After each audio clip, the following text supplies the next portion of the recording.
It was a cold night in the middle of winter when the blackout happened. Emma, a college student, was home alone in her small apartment, trying to finish a paper that was due the next day.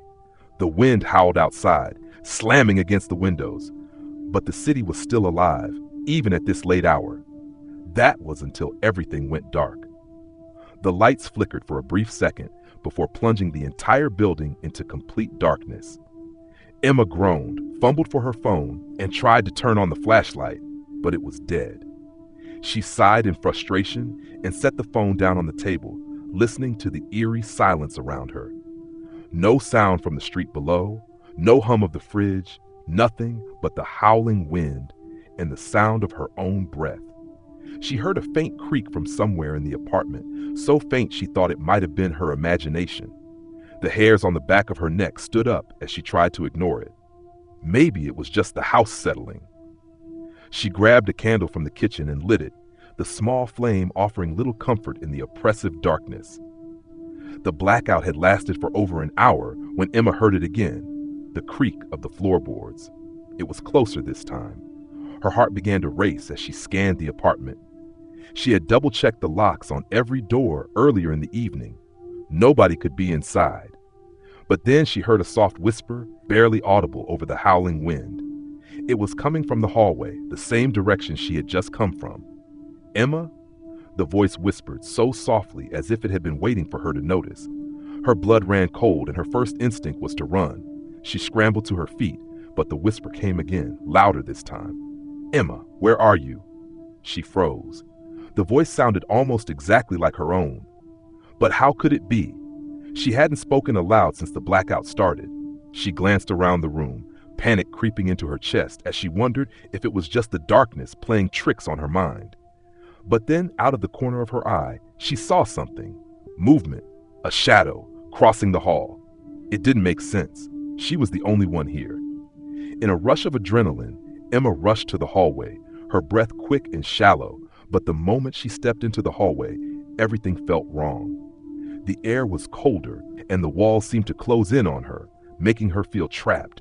The whisper came again, now echoing off the walls. "You're not alone." Her pulse hammered in her ears. She turned toward the source of the sound, but saw nothing, just the empty, dark hallway stretching out in front of her. She moved cautiously, her eyes darting from shadow to shadow.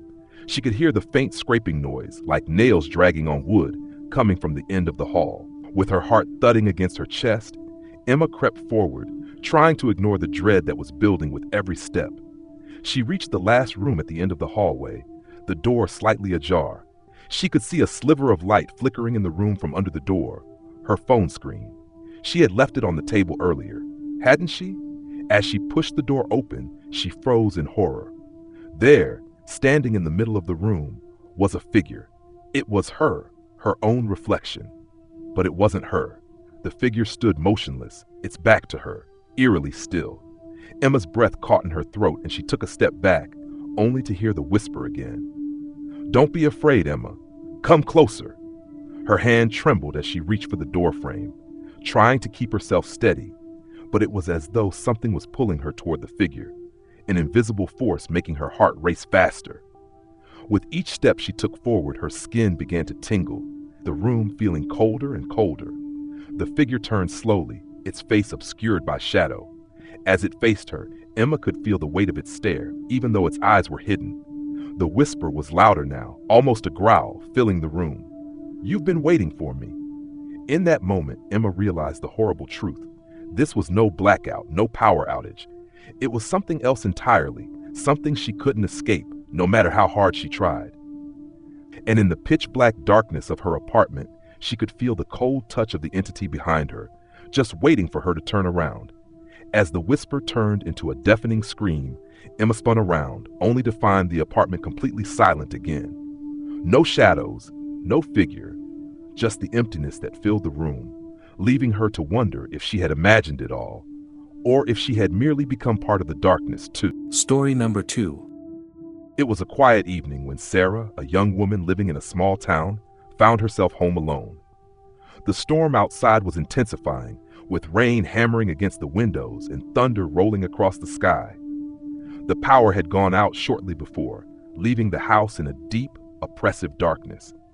Sarah lit a few candles, hoping to create some semblance of comfort, but the eerie stillness made her uneasy. The wind whistled through the cracks in the windows, and the sound of the rain hitting the roof was almost deafening. She settled onto the couch, trying to distract herself with a book, but her eyes kept drifting to the window. The flashes of lightning illuminated the room for a split second, casting eerie shadows that seemed to move. Just as Sarah started to shake off the unease, she heard a faint noise, a soft, creaking sound that seemed to come from upstairs. At first, she tried to convince herself it was the house settling, but the creaking grew louder, more deliberate. Someone or something was upstairs. Her heart began to race. She stood up, her feet cold on the hardwood floor, and slowly walked toward the stairs. The house was old, and it creaked in the wind, but this was different. It was a distinct, heavy sound, like footsteps. The silence between each creak was unnerving, as if whatever it was waiting for her to come closer. Trembling, Sarah grabbed a flashlight and crept up the stairs, her breath shallow. The house felt colder, the air thick with an unexplainable heaviness. As she reached the top of the stairs, she noticed that her bedroom door was slightly ajar. She could have sworn she had closed it earlier. Slowly, she pushed the door open with a trembling hand, the beam of the flashlight cutting through the darkness. Her room was empty, but something was off. The closet door was wide open, and the shadows inside seemed darker than they should have been. The sudden urge to leave the room overtook her, but before she could back away, she heard it, soft whispers coming from the closet. "Come closer, Sarah," the voice hissed, barely audible, but unmistakably there. Her body froze, fear creeping up her spine like ice. The voice was not her own, but it sounded so familiar, like a twisted version of her thoughts. The door to the closet creaked open on its own, revealing only darkness within. For what felt like an eternity, Sarah stood there, her heart hammering in her chest. The whispers continued, urging her to step forward, drawing her in with their chilling promise. She had to get out. She turned to run, but the door slammed shut behind her with a deafening bang. The flashlight flickered and died, plunging her into pitch-black darkness. "You're not leaving, Sarah," the voice murmured from the closet, closer now, as though whatever it was standing just behind her. Panic surged through her as she scrambled for the door, but it wouldn't budge. The whispering grew louder, more frantic, as if it was feeding off her fear. Her hands shook uncontrollably as she tried again and again to force the door open, but it felt like the walls themselves were pressing in on her. Then, in the eerie silence between the whispers, Sarah heard something else, a low, guttural growl. She turned to the closet once more. The darkness within seemed to move, shifting and swirling like it was alive. A cold, clammy hand reached out from the void, grabbing her ankle and pulling her towards the closet. Sarah screamed, her voice swallowed by the growls as the darkness consumed her. Her screams were abruptly cut off, leaving nothing but silence in the air. When the storm cleared and the power returned, Sarah's parents came home to find the house eerily quiet. They searched for her, calling out her name, but there was no sign of her anywhere. The only thing they found was a faint set of wet footprints leading to the bedroom door, which was still ajar. The door to the closet was wide open, but no one dared to look inside. Years later, people still talk about Sarah's disappearance, but those who've lived in the house since say it's cursed. Sometimes when the storm clouds roll in and the wind picks up, you can hear faint whispers in the dark, calling you to come closer. And if you listen long enough, you might just hear someone begging to get out. Story number 3. It was a late October evening when Jason moved into the old house on the outskirts of town. The house had been empty for years, and though the real estate agent had warned him that the place was a bit on the spooky side, Jason dismissed it as an overblown exaggeration. He was used to the eerie quiet of rural life and wasn't afraid of a little mystery. Besides, the house was cheap, and he was eager to start fresh in a new town. The first few days were uneventful, with Jason unpacking boxes and settling in. But as the nights grew colder, strange things began happening.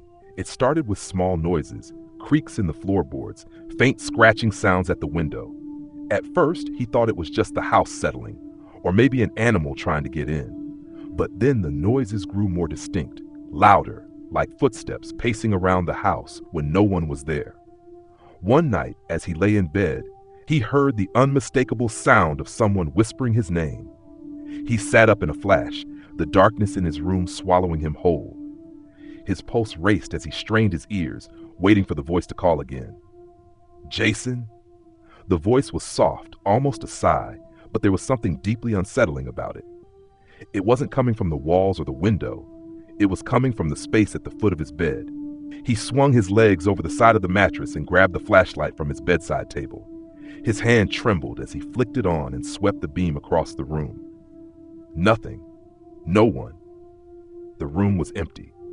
Shaking his head, he tried to brush off the experience. Maybe he had been dreaming, he reasoned. But then, night after night, the whispers came. They would start as a faint murmur, but slowly they would grow louder, more desperate. Each time, the whispers seemed closer, almost as if something, or someone, was standing at the edge of his bed, just waiting for him to acknowledge it. One night, after hearing the voice again, Jason decided he had had enough. He grabbed his phone and did a quick search for any history of the house, hoping to find something that might explain the strange occurrences. What he found was more disturbing than anything he could have imagined. The house had once belonged to a family who had mysteriously disappeared in the late 1950s. Their disappearance had been the talk of the town for months, but no trace of them was ever found.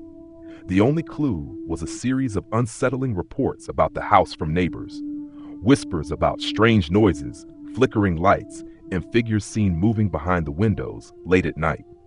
Some said the family had been cursed, while others believed that the house itself was alive, haunted by something far older than the people who lived there. Jason's heart pounded as he read the accounts. A cold chill crawled up his spine and his thoughts raced. Had he unknowingly moved into a house that was cursed? The thought made his skin crawl, but he didn't want to believe it. He decided to confront whatever was in the house head on. That night, he stayed up late, sitting in the dark and waiting for the whispers to begin. The house was eerily quiet, the only sound the wind howling outside. Then, just as the clock struck midnight, it started again. A soft whisper, barely audible at first, grew louder with each passing second. "Jason?"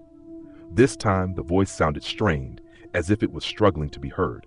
It was closer, right next to him, almost in his ear. Jason felt his breath catch in his throat as a cold hand brushed against his neck, sending a shock of icy terror through him. He jumped to his feet, spinning around, but again, there was nothing. No figure, no movement, just the silence that swallowed him whole. Suddenly, the temperature in the room dropped dramatically and the flashlight flickered. The air felt thick, suffocating. Jason's breath became visible, like he was standing in a deep freeze. He tried to move, but his feet felt glued to the floor. He could hear the whispers again, but now they weren't words. They were moans, low and guttural, as if someone was in pain, or perhaps begging. "Please, let me out!" Jason's heart raced as the whisper grew louder, more desperate. He backed into the corner, his pulse pounding in his ears. The shadows in the room seemed to twist and move, and then, in a flash of terrifying clarity, Jason saw it. A figure, dark and formless, standing in the doorway. Its face was hidden in the darkness, but Jason could feel its gaze burning into him. The air was thick with its presence, and it wasn't alone. From the shadows, more figures emerged. Pale, gaunt shapes, their eyes hollow and lifeless, all staring at him with a hunger that made his blood run cold. The whispers rose to a crescendo, and Jason could hear his name being called from all directions. They were all around him now, closing in. In a blind panic, Jason bolted for the door, but as he reached for the handle, he felt something grab his arm. He spun around, but no one was there. Yet the grip on his arm tightened, and a cold voice whispered directly into his ear, "You're not leaving." The door slammed shut with a deafening bang, trapping him inside. The room went pitch black again, and the whisper stopped. The only sound left was the pounding of his heart, now deafening in the silence. The next morning, the house was empty again. Jason was gone. His belongings were left behind, his clothes scattered across the floor, but there was no sign of him. The door to his room was locked from the inside, and neighbors reported seeing strange lights flickering in the windows late at night. Years passed, but the house still stood, abandoned, as if waiting for the next person to dare enter its walls. And every now and then, if you listen closely, you can still hear the whispers. And sometimes, if you're not careful, you might hear your own name called from the dark. Story number 4. Maggie had always been skeptical about the supernatural. Growing up in a small town, she'd heard all sorts of ghost stories, stories that were meant to scare children, to make them behave. But one winter evening, when Maggie decided to spend the night at an old cabin deep in the woods, her disbelief would be shattered in a way she could never have imagined. It had been her idea to go out there. She wanted peace and quiet to get some writing done, away from the distractions of city life. The cabin had been uninhabited for years, and though it was a little rundown, it had a rustic charm. Maggie settled in, lit the fireplace, and started to write. It was peaceful until night fell. As the temperature dropped and the winds howled outside, the isolation of the cabin started to get under Maggie's skin. The silence was oppressive, almost suffocating, and the occasional creak of the wooden floorboards echoed in the stillness. She couldn't shake the feeling that something was watching her. At first, she blamed it on the eerie atmosphere of the old cabin, but when she heard it, a faint scratching sound against the window, it made her blood run cold. Maggie rose from her seat and pulled the curtain back, expecting to find some animal outside, but there was nothing. The wind was howling, but nothing was there. Still, the scratching persisted, a slow, deliberate scrape. Confused and increasingly uneasy, Maggie walked over to the window and peeked out. It was pitch black outside, the snowstorm making it impossible to see more than a few feet in front of her. She closed the curtain, trying to convince herself it was just the storm. But the scratching didn't stop. It grew louder, more insistent, until it felt like something was trying to claw its way inside. Maggie's breath quickened as she stepped back from the window. She grabbed a flashlight and began to check the locks on the doors and windows, making sure everything was secure. She thought about calling the police, but she had no signal in the remote location. Her mind raced with possibilities. An animal, maybe, or some kind of prank. But as she moved around the room, the temperature seemed to drop, the air growing colder with each passing second. And then it happened. The scratching turned into a knock, a slow, methodical knocking at the door. She stood frozen, her heartbeat echoing in her ears. She hadn't heard anyone approach. No footsteps, no vehicle. And yet someone or something was knocking. A deep, hollow knock that rattled the old wood of the cabin. 3 knocks. Pause. 3 knocks again. Maggie stood there for what felt like an eternity, too terrified to move. She wanted to scream, to call out, but the words were stuck in her throat. The knocking continued, growing louder, more frantic. Finally, her legs moved, driven by a surge of adrenaline. She grabbed a heavy chair and moved toward the door, preparing to block it if needed. As she approached, the door handle turned. It was turning slowly, deliberately, as if whoever or whatever was on the other side had all the time in the world. Maggie screamed. She turned and ran to the back window, tearing open the curtain. The storm had intensified and the snow outside was a blur, but she could still see something moving in the yard. Figures. Tall, thin figures with glowing eyes, standing perfectly still in the middle of the storm, staring back at her. The door behind her slammed open. Maggie spun around to find the door wide, empty, the wind howling through the cabin. But there was something else. Footprints. Large, heavy footprints leading from the door toward her, fresh in the snow, but they hadn't been there moments ago. They were still wet, as if someone or something had just crossed the threshold. Maggie backed away, trembling, as the footprints seemed to move closer, one step at a time. Each one marked with a thick, unnatural impression, as though they were being made by something that didn't belong in the world of the living. The scratching returned, now from the walls themselves, like claws dragging along wood. It wasn't just a sound, it was an attack on her very mind. Her breath quickened, and the coldness in the air turned suffocating. Something was in the house with her. Panic flooded her chest. She ran to the door, but when she tried to open it, it wouldn't budge. The door was stuck, as though something was holding it closed from the other side. The walls around her seemed to close in, the dark figure still watching from the window. Then, just as Maggie felt she couldn't take anymore, a voice, cold and guttural, whispered from behind her. "You should have left when you had the chance." Maggie whipped around, but there was nothing. No one. Just the relentless knocking, now accompanied by the sound of something dragging across the floor, like heavy chains scraping against wood. Her breath came in shallow gasps as she backed into the corner of the room. The sound was getting louder, closer. Something was crawling toward her from the dark corners of the cabin, its presence palpable, suffocating. With one final scream, Maggie hurled herself toward the window, breaking it open with her fists. She didn't care about the cold, the snow, or the storm. She had to get out. She crawled through the shattered glass and ran into the night, not stopping until she reached the town, her body frozen, her mind broken.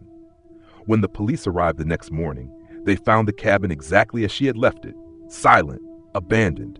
But when they searched around the back of the cabin, they found something that made their blood run cold. Fresh footprints leading to the door, but no footprints leading away. Just the deep, gnawing scratch marks in the snow, like something had been dragged back inside. Maggie never returned to the cabin, and some say, on stormy nights, you can still hear the scratching at the windows, the slow, deliberate knock on the door, and the voice that whispers in the dark. Story number 5. Samantha had always been drawn to the abandoned places in her town, the ones that everyone else avoided. She loved the mystery of them, the stories that swirled around their pasts. When she heard about the old church on the outskirts of town, which had been abandoned for over 50 years, she couldn't resist. People whispered about it being haunted, but Samantha didn't believe in ghosts. She thought of them as nothing more than tales meant to scare children. One Saturday afternoon, she decided to explore the church. She didn't tell anyone, thinking that if she found anything, it would be better to keep it to herself. When she arrived, the church stood silent and imposing against the gray sky, its stone walls covered in ivy, windows shattered and blackened from years of neglect. The air around it felt heavy, almost oppressive, as if the church was holding its breath. She pushed open the creaking gate and walked toward the main entrance. The door groaned in protest as she pulled it open, revealing the dark, musty interior. The air smelled damp and stale, and the floor creaked under her feet as she stepped inside. The remnants of old pews were scattered across the floor, and the once vibrant stained glass windows were now little more than shards of colored glass that glittered faintly in the dim light. Samantha took out her flashlight and began to explore, snapping pictures as she went. The place was eerily still, the silence broken only by the occasional drip of water from the leaking roof. She wandered deeper into the building, drawn by a strange compulsion. There was a sense of wrongness here, something just out of sight, always on the edge of her perception. Eventually, she found herself in the church's basement, the stairs descending into darkness. The air grew colder as she went down, her breath fogging in front of her. She shivered, but her curiosity pushed her onward. At the bottom of the stairs, she found a large open room. It was empty except for a large old wooden chest in the center. Something about the chest felt wrong. Samantha felt a tightening in her chest as she walked toward it, a sense of dread slowly building within her. It was as if the room was closing in, suffocating her. But she couldn't stop herself. She knelt in front of the chest, brushing off the thick layer of dust and grime that had accumulated over the years. With trembling hands, she opened it. Inside, there was only darkness at first, but then her flashlight illuminated something that made her blood run cold. Lying inside the chest was a pile of old, yellowed newspapers. But they weren't just any newspapers. The headlines were familiar. Local events, tragic accidents, missing persons reports. But the dates were all wrong. Each one was from years before the church had closed. As her eyes scanned the papers, her heart began to race. There, at the bottom of the pile, was a newspaper clipping with her own picture on it. Samantha froze, her blood running ice cold. The headline read, "Missing Girl Found in Abandoned Church." She shook her head, trying to make sense of it. How could this be? She had never been reported missing. She'd lived her whole life in the town. This didn't make sense. Then the whispers began. At first, they were faint, almost inaudible, like a breeze rustling through leaves. But as the seconds passed, they grew louder, clearer. Samantha's name was being called from somewhere in the darkness, She turned around, her heart racing, but there was no one there. The room was still, the basement now suffocatingly quiet. But the whispers persisted, growing louder and more insistent. Samantha's chest tightened as she spun in place, trying to locate the source, but all she saw was the blackness pressing in from every side. "Leave, now, before it's too late." The words were unmistakable, and they sounded far too real, as if they were coming from inside her own head. Her instincts screamed at her to run, but her feet felt frozen to the ground. Her flashlight flickered, casting strange, shifting shadows on the walls, and then, through the shadows, she saw them. Figures. Figures standing in the corners of the basement, just out of the reach of the flashlight's beam. They were tall and thin, their features indistinguishable, but they were there, watching, waiting. Their eyes glowed faintly in the darkness like embers in a fire. Suddenly, one of the figures moved. It took a slow, deliberate step toward her, its form becoming more defined, its features becoming clearer. And then she saw it, the twisted, grotesque face of something that should not exist. It grinned at her, a twisted, contorted grin that sent a chill through her bones. The whispers became screams, agonizing cries that filled her mind. The room spun around her, the shadows closing in, and her breath came in ragged gasps. She stumbled backward, finally able to move, and ran for the stairs. The floorboards groaned beneath her, but she didn't dare look back. When she reached the top of the stairs and burst out into the church, the figures were right behind her. She could hear their footsteps, the sound of something dragging across the floor. The front door slammed shut before she could reach it, trapping her inside. The temperature in the church dropped, and the air thickened with a suffocating pressure. Samantha's vision blurred, and she felt as though the walls were closing in. The figures were all around her now, their cold hands reaching out to grab her. With a final, desperate scream, Samantha rushed toward the broken window and hurled herself through it. She tumbled into the snow outside, landing hard on the ground, her body bruised and battered. When she looked back at the church, it was silent again, the door wide open. She could see nothing inside, nothing but darkness. Samantha never spoke of what happened that night, but from that day on, she was never the same. The townspeople still remember her as the girl who went into the church and came out, changed. And some say if you listen closely on certain nights, you can still hear her scream echoing from the abandoned church, just before the whispers start again. Story number 6. Lena had always been fascinated by abandoned places. There was something about the decay, the silence, the way time seemed to stand still. She had heard rumors about the old hospital on the hill, an eerie, crumbling building that had been shut down decades ago. Locals claimed the place was haunted, filled with the restless spirits of the patients who had died there. But to Lena, it was just another challenge, a place to explore, a story to tell. One chilly evening, she decided to visit the hospital. She packed her camera, flashlight, and a bottle of water, determined to get some good photos and experience whatever hauntings the place had to offer. The sun was setting as she made her way up the winding road that led to the hill, the trees around her casting long shadows on the ground. The hospital was even more terrifying than she had imagined. It loomed above her like a giant, its windows dark and lifeless, its walls covered in moss and vines. The entrance was a set of rusted double doors hanging crookedly on their hinges. She took a deep breath, steeled herself, and pushed them open. Inside, the air was thick with dust and the smell of mildew. Broken furniture was scattered around the hallways, and the wallpaper peeled away in ragged strips. The only sound was the echo of her footsteps. It was unsettling, but Lena was used to exploring places like this. She snapped a few photos, her camera's flash momentarily illuminating the decaying rooms around her. As she wandered deeper into the hospital, she found herself at the end of a long corridor. There, she spotted an old elevator, its metal doors closed tight, the button panel covered in grime. But there was something odd about it. The lights inside flickered, and the air felt colder, as if something were waiting for her. Curiosity got the better of her, and she pressed the button. The elevator didn't move at first, but then, with a groan of rusted metal, it began to descend slowly, the lights inside flickering as it went down. Lena's heart raced. She hadn't expected it to actually work. The elevator stopped at a lower floor, one she hadn't seen on any of the old blueprints she'd researched. She stepped out, the heavy silence surrounding her. The hallway was narrow, the walls lined with old rooms. As she moved deeper into the corridor, Lena felt it, a cold presence, something intangible but suffocating, pressing in on her. She shivered, but she couldn't turn back. She had to see more. She walked to a small room on her left. It looked like a patient's room, with an old bed and an overturned chair.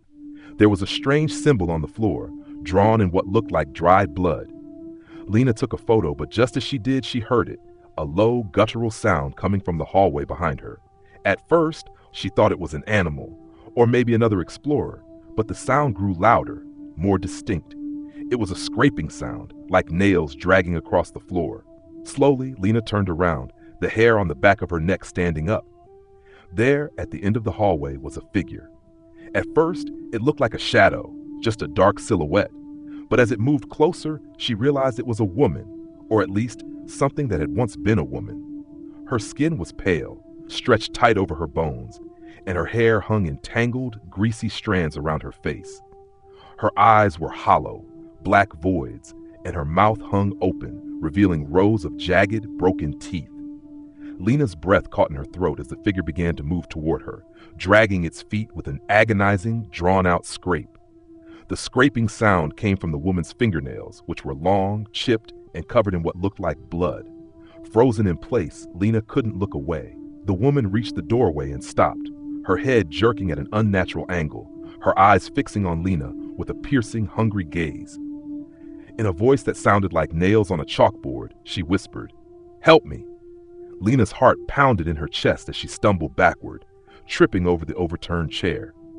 The figure didn't move, but it stared at her, its mouth slowly curling into a twisted grin. The scratching sound stopped, replaced by the sound of breathing, heavy, labored breathing that seemed to come from all around her. The air grew colder, the temperature dropping rapidly, and she could see her breath clouding in front of her. With all the strength she could muster, Lena turned and bolted down the hallway, her footsteps echoing in the empty space. Behind her, the scraping sound started again, followed by that terrible whisper, "Help me." She reached the elevator in a blind panic, her hands shaking as she pressed the button, praying it would take her up. The elevator doors opened with a mechanical groan, and she slammed her way inside, pressing the button for the ground floor. As the elevator began to ascend, the lights flickered again, casting eerie shadows on the walls. But just as the elevator reached the top floor, it stopped. The lights went out completely, and the silence was deafening. The air felt thick, almost suffocating, and Lena's heart thudded in her chest. She turned, and in the darkness, she saw it, the woman, standing at the back of the elevator. Lena screamed, her voice echoing through the shaft, but the woman didn't move. She just stood there, staring at Lena, her hollow eyes burning with a malevolent rage. The elevator jolted back to life, and Lena felt herself being pulled back down, faster than she had ever experienced. She clutched the rail, her knuckles white with fear, and just before the elevator crashed to the bottom floor, she saw the woman's face one last time. Her mouth opened wide in a scream that sounded like it was coming from the depths of hell. When the police found Lena the next morning, she was sitting on the front steps of the hospital, staring blankly ahead, her eyes wide with terror. She didn't remember how she had gotten out or what had happened inside the building. All she could say was one thing: "They're still there. They won't leave." The hospital was sealed off that same day, but the rumors continue. Some say the hospital is cursed, a place where the spirits of the patients and something far worse still linger. Others say Lena was the lucky one, because those who go in and never come out are the ones who truly become part of the hospital's dark history. Story number 7. Tyler had always been a bit of a thrill seeker. He loved exploring abandoned places, and when he heard about the old mansion up on the hill, he couldn't resist. The mansion had been uninhabited for years, and locals whispered dark tales of its past. The house had once belonged to the wealthy Holloway family, but after a series of tragic events, it was abandoned. People said the family had vanished under mysterious circumstances, and the mansion had been left to rot. Despite the rumors of ghosts and curses, Tyler wasn't one to back down from a challenge. One evening, as a storm began to roll in, Tyler decided it was the perfect time to visit the mansion. He grabbed his flashlight, a camera, and some supplies, and set out on foot. The wind howled as he walked through the dense woods surrounding the mansion, the trees groaning and creaking as if they were alive. The mansion finally came into view, looming in the distance, its dark windows staring down at him like hollow eyes. Tyler approached cautiously, his footsteps crunching on the gravel path. The front door was slightly ajar, and a chill ran down his spine as he pushed it open. Inside, the air was thick with dust, and the faint scent of mildew hung in the air. Cobwebs covered the corners, and old furniture sat abandoned, rotting away. The walls were lined with peeling wallpaper, and broken glass littered the floor. The place felt suffocating, as though something was watching him. Tyler began snapping pictures, hoping to capture the eerie atmosphere of the mansion. As he moved through the rooms, he noticed strange things. Old portraits of the Holloway family, their eyes seeming to follow him wherever he went. A grandfather clock, its hands frozen at midnight, and a grand staircase that seemed to go on forever, disappearing into darkness. He eventually made his way to the basement door. It was old and creaky, but it wasn't locked. Tyler hesitated for a moment, but his curiosity won out. He opened the door and descended the rickety stairs into the darkness. The basement was cold and damp, with only the faint light of his flashlight illuminating the walls. He felt a growing unease as he moved deeper into the room, his footsteps echoing off the stone walls. In the far corner of the basement, he noticed a large old wooden chest. It was covered in dust, but the metal clasps on it were still shiny, as if someone had recently touched them.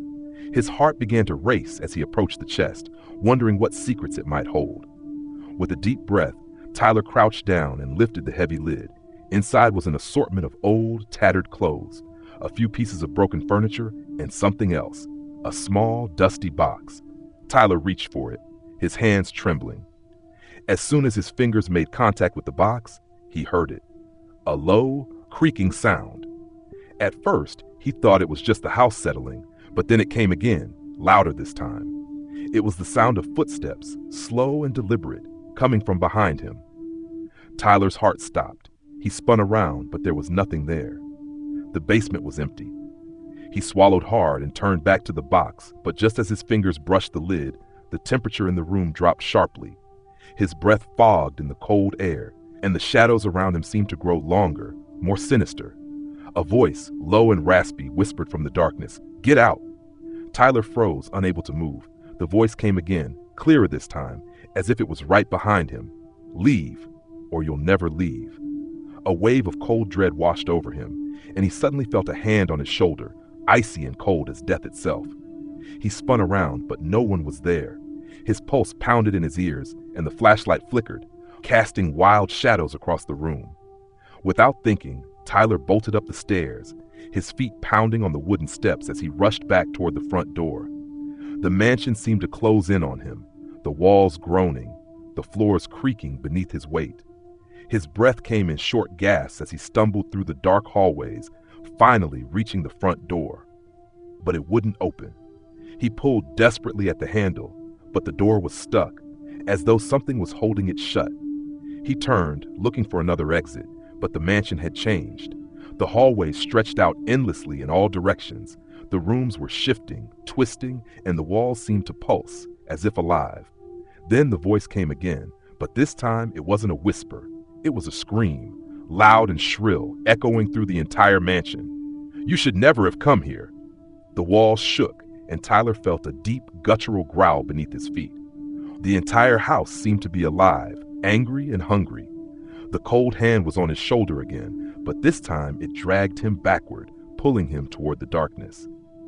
Panicked, Tyler turned, struggling to break free, but there was nowhere to go. The air was thick with a suffocating force, and the mansion seemed to close in around him, the walls pressing in tighter and tighter. His vision blurred as the shadows in the corners of his eyes grew more solid, more tangible, until they surrounded him completely. When the storm finally passed, the mansion stood silent once more, the wind howling through the empty halls. Tyler's flashlight was found outside the mansion, its beam still flickering, but there was no sign of him. The local authorities searched the grounds, but there was nothing, no footprints, no trace of him ever having been there. Some say the mansion is cursed, a place where the Holloway family's spirits are trapped, forever tormenting anyone who dares to enter.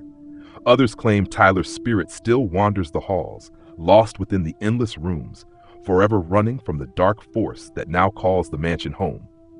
And some say, if you listen closely on certain nights, you can still hear his screams, carried on the wind, begging for release from the house that never lets go. Story number 8.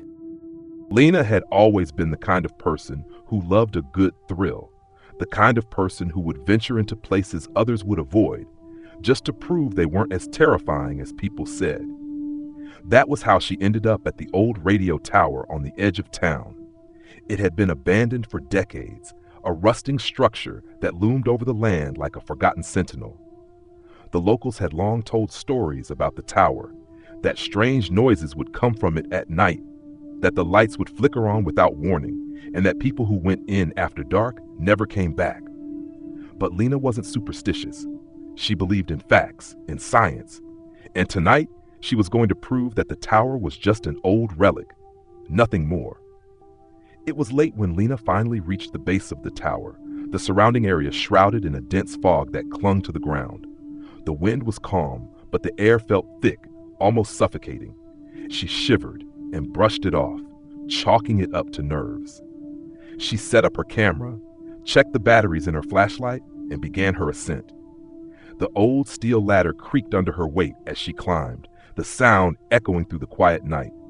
The higher she went, the colder it became, and the wind began to pick up, moaning through the twisted metal. It didn't take long for her to notice that the fog had started to roll in thicker, surrounding her in an almost suffocating embrace. Halfway up, Lena paused to catch her breath and look around. From this height, she could see the faint outlines of the town in the distance, its lights blurred through the fog. That's when she heard it, the low hum. At first, she thought it was the wind, but it was too steady, too mechanical. It was coming from the tower itself. Her flashlight flickered in her hand, and the hum grew louder, vibrating the very air around her. Lena froze. Her heart thudded in her chest. It sounded like static, like the broken frequency of an old radio, loud and disorienting. She looked up toward the top of the tower, her instincts telling her that something was wrong, that she shouldn't be here. But curiosity pushed her forward. She climbed the final rungs and stepped onto the platform at the top. The radio equipment was old, covered in rust and a thick layer of dust. But the hum was stronger now, coming from one of the radio consoles. Lena approached it slowly, her flashlight illuminating the controls. The radio dial flickered, and then, without warning, the static turned into voices. Soft at first, like whispers, but then they grew louder, clearer. She could make out words, fragments of sentences. Help. Don't. Leave. Turn it off before it's too late. Lena's breath caught in her throat. Her mind raced. How could this be? The tower had been abandoned for years. The equipment shouldn't even be working. She reached out to turn off the radio, but just as her hand hovered over the dial, the voices stopped. The tower went silent. A chill ran through her, and she spun around, her heart pounding in her chest. Behind her, standing in the fog, was a figure. It was tall, but its shape was blurred, as if it was made of smoke. She could barely make out its features, but it was staring at her, unmoving. Lena took a step back, her foot catching on the edge of the platform.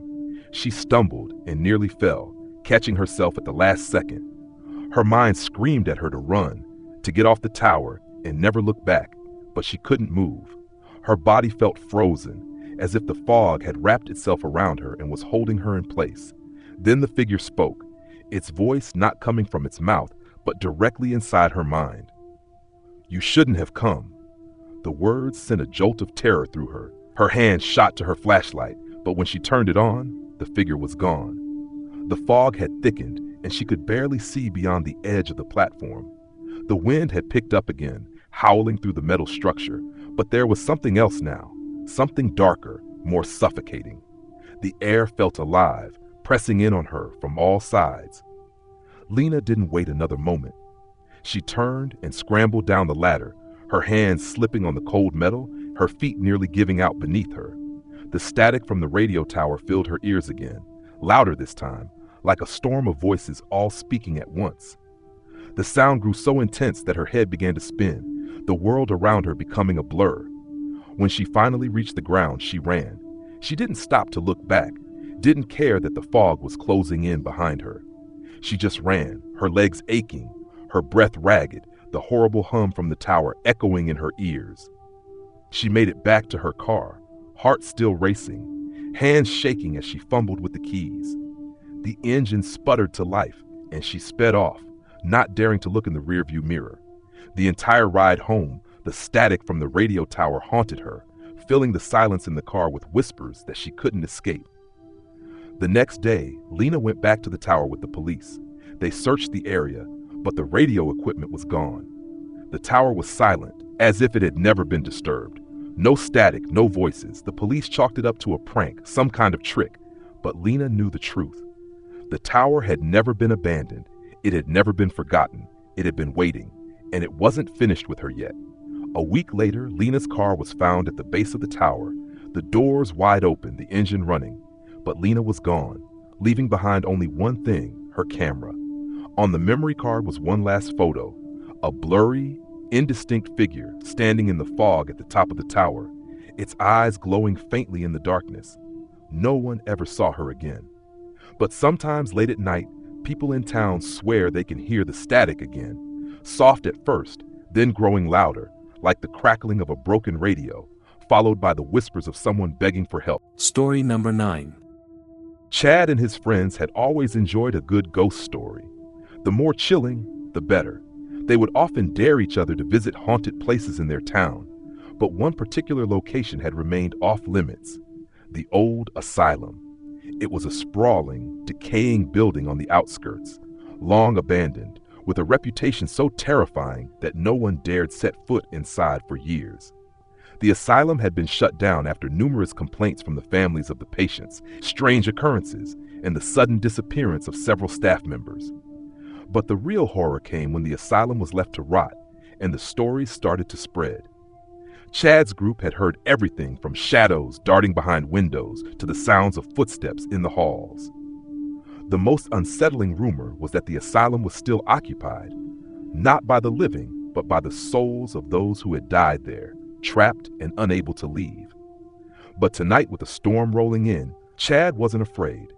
He had convinced his friends that it would be just another night of thrills and ghost stories. They made their way to the asylum at dusk, the sky turning an ominous gray. The building looked even more sinister in the fading light, its windows dark and empty, like hollow eyes watching them approach.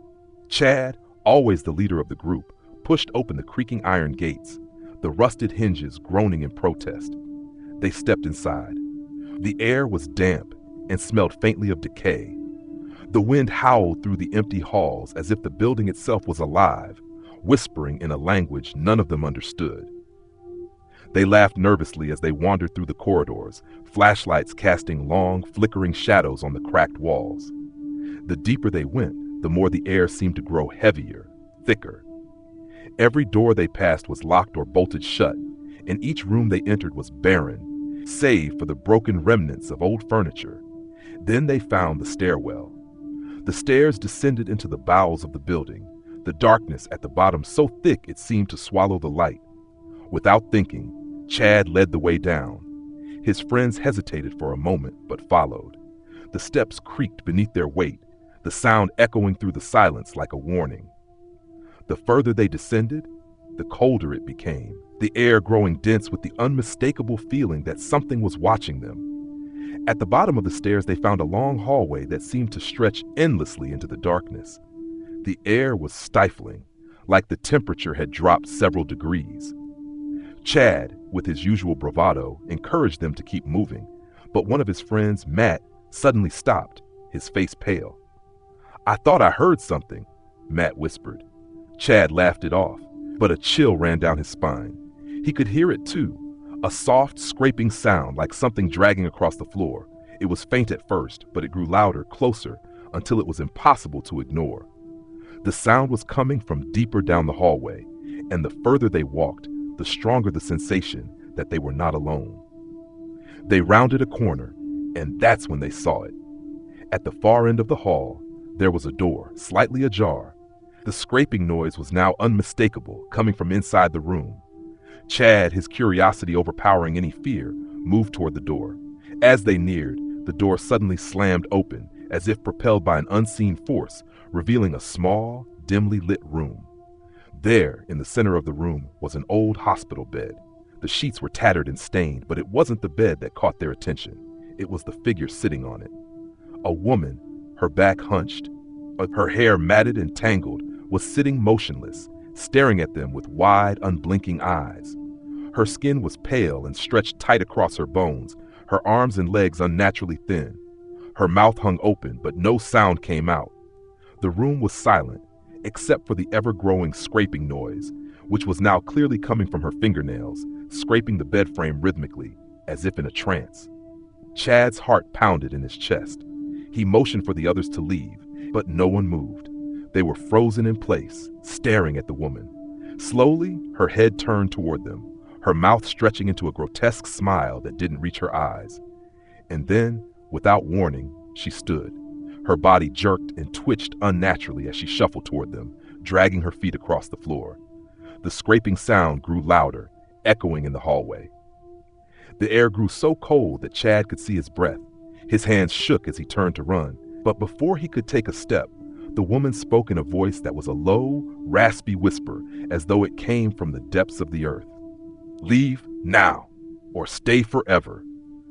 It was a warning, but one that made their blood run cold. Chad didn't need to hear more. He turned and bolted for the stairs, his friends scrambling behind him. They ran through the halls, the sound of footsteps echoing through the building, but behind them, the scraping noise followed. They could feel it, like something was closing in on them, following their every move. When they reached the front door, it wouldn't budge. The wind howled outside, but the door, which had been open when they arrived, was now locked, as if something inside had sealed them in. Panic surged through them, and they turned, looking for another way out, but the asylum seemed to have changed. The walls shifted, the hallways distorted, and every turn led them deeper into the maze. The last thing they saw was the woman, standing in the doorway, her eyes glowing faintly in the dark. Her smile was wide, impossibly wide, as she reached out toward them with long, bony fingers. The next morning, the police found the asylum abandoned as it always had been. There was no sign of Chad or his friends, no trace, no evidence they had ever been there. The building stood silent, as it had for years, its dark secrets locked away. But sometimes, when the wind blows through the trees near the old asylum, people say they hear faint scraping sounds, followed by whispers that float on the air. Stay forever.